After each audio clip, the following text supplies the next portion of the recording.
Alors, bien-aimé, puisque tu dois développer la moitié des champions, tu es un champion, tu es une champion. Amen. Tu es un vainqueur. Alors, tu ne dois pas mépriser les faibles commencements. Alléluia. Parce que tout commence petit à petit. Ne méprise pas les faibles commencements. Nous, mon thème de ce soir, ne méprise pas les faibles commencements. Amen, amen. Alléluia. Tiré du livre de Zacharie, chapitre 4, verset 9 à 10. Les mains de Zorobabel ont fondé cette maison, et ses mains l'achèveront. Et tu sauras que l'Éternel des armées m'a envoyé vers vous. Car ceux qui méprisaient le jour des faibles commencements se réjouiront, en voyant le niveau dans la main de Zorobabel. Car ces sept sont les yeux de l'Éternel qui parcourent toute la terre. Alléluia. Et bien-aimés, assurons-nous et acclamons pour cette parole.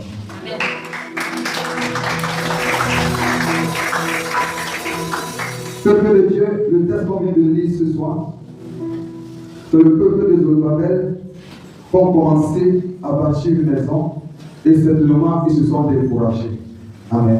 Et il a fallu que l'Esprit de Dieu envoie son esprit pour leur dire que les mains qui ont commencé à bâtir cette maison, ces mêmes mains vont l'achever. Alléluia. Bien-aimé, je ne sais pas ce que tu as commencé à réaliser. Je ne sais pas si tu as commencé à bâtir et après tu t'es découragé. Peut-être que tu as eu certaines difficultés, certains blocages et tu t'es découragé, tu as abandonné. Mais ce soir, quand la parole est en train de sortir, sache une chose, c'est que tu dois avancer avec la chose. Amen. Tu ne dois pas l'abandonner, tu ne dois pas mépriser. Parce que Dieu nous encourage ce soir à ne pas dénigrer les petits commencements. Alléluia. Ne dénigre pas les petits commencements. Ce que tu as commencé à faire, je ne sais pas quoi. Ne néglige pas ça. Amen. Commence petit à petit. Et parce que la Bible déclare encore dans le même livre de Zacharie, chapitre 4, verset 6. Car il reprit et disait ici la parole que l'Éternel agrée à Zorobabel. Ce n'est ni pas la puissance, ni pas la force, mais c'est pas mon esprit, dit l'Éternel des armées. Bien-aimé, tu vas comprendre ce soir que ce n'est ni pas tes capacités, ce n'est ni pas ton intelligence, ce n'est ni pas ta sagesse, ce n'est ni pas tes moyens que tu pourras achever ce que tu as commencé. Ce n'est pas l'Esprit de Dieu. Alléluia. Ce n'est pas la grâce de Dieu. Alors il est hors de question, peuple de Dieu, que tu puisses abandonner. Il est hors de question que tu puisses te décourager. Même si on t'a dit quoi, tu as commencé à faire quelque chose et on t'a dit que est-ce que ça va donner. De même, parfois nous-mêmes on commence à prononcer des paroles. Est-ce que ça va donner? Dieu t'a mis à l'esprit de commencer peut-être un commerce. Comment déjà dire est-ce que ça va donner? Est-ce que ça va me réussir? Mais dès lors où tu te lèves, bien-aimé, tu commences petit à petit, petit à petit. Tu verras qu'au fil du temps, ce que tu as deviné sera plus grave. Alléluia. Oui, bien-aimé, ne méprise pas cela. Il bien aimé pas cela. Parce que dans un monde qui valorise souvent les grands résultats, les succès rapides et les réalisations impressionnantes, il est facile de mépriser les petites choses. Beaucoup abandonnent leurs projets, leurs études, leurs ministères, leurs entreprises ou leurs rêves parce que les débuts semblent insignifiants. Amen. Beaucoup abandonnent parce que les débuts semblent insignifiants. Ils se disent que non, tu ne peux pas. Mais ce soir, bien aimé, Dieu agit souvent à travers de petits commencements pour accomplir des grandes œuvres. Alléluia. Dieu agit à travers de ces petits commencements pour accomplir des grandes œuvres. Bien aimé, Dieu n'a jamais commencé grand. Alléluia. Tout le monde qui voit dehors là, les milliardaires, les millionnaires, ont commencé petit pour être grand. Amen. Bien aimé, il est impossible pour toi de commencer grand. Bien aimé, c'est faux. Tout commence petit.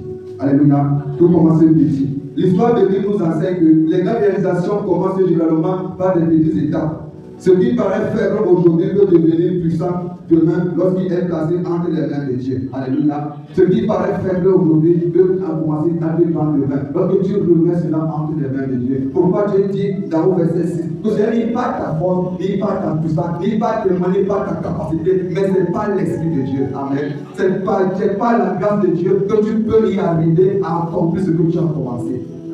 Alors, bien aimé, si tu as abandonné un projet, rentre ce soir, reprends ce projet et commence à zéro.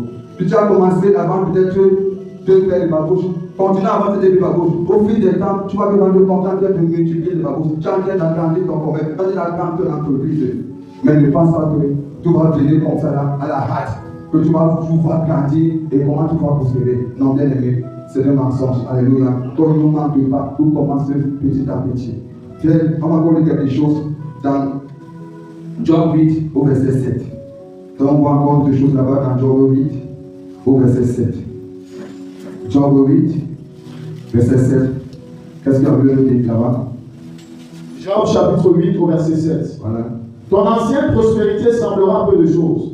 Celle qui t'est réservée sera bien plus grande. Alléluia. Ton ancienne prospérité semblera peu de choses.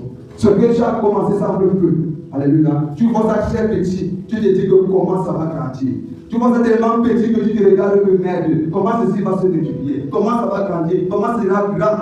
Mais elle veut nous faire comprendre dans Job. Chapitre 8, verset 7. Ton ancienne prospérité semble peu de choses. Celle qui t'est réservée sera plus grande. Celle qui t'est réservée en ce mois de juin sera plus grande. Alléluia. Et bien aimé, celle qui t'est réservée en ce mois sera plus grande. Parce que ton commencement paraît peu de choses. Mais à la fin, sera grand. Dieu ne commence jamais grand. Il commence petit pour tester ton cœur. Alléluia. Dieu commence petit pour tester nos cœurs. Est-ce qu'avec ce petit, on va continuer à pouvoir manager, on va continuer à pouvoir bien gérer. Amen. Il y a aussi la gestion, bien aimé. Oui, il y a la gestion. Ce que Dieu te dit, Dieu veut voir, est-ce que tu es capable de bien gérer? Est-ce que tu es capable de bien garder cela? Parfois, beaucoup perdent des choses parce qu'ils ne savent pas garder, ils ne savent pas manager, ils ne savent pas comment développer la chose. Et c'est bien que non, tout ce que j'ai perdu. Pas parce que l'ennemi t'a attaqué, mais parce que tu as mal géré. Amen.